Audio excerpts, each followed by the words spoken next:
என்ன பேசுனீங்களோ இப்ப நான் தீர்க்க தரிசனம் சொல்லிட்டேன்.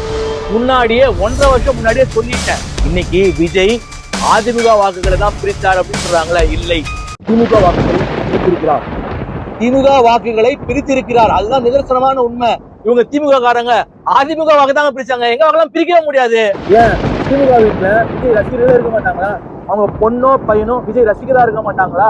அதிமுக வீட்டுல தான் விஜய் ரசிகர்கள் இருப்பாங்க. அதனால அங்கதான் ஓட்டு பிரியும். அதிமுக வர வேண்டிய ஓட்டு தான் தாவேகாவுக்கு விழுகும். திமுக வர வேண்டிய ஓட்டு தாவேகாவுக்கு போவாது.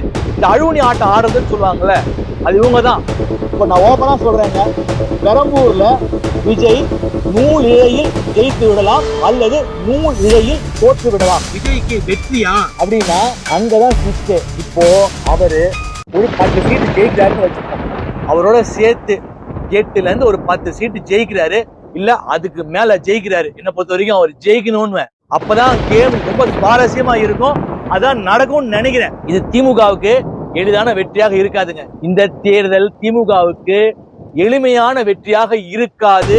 டக் ஆஃப் வாரா இருக்கும். இது மாதிரி பத்திரிகையாளர்கள்லாம் பயங்கரமா திமுக வந்து வெற்றி பெற்றோம்.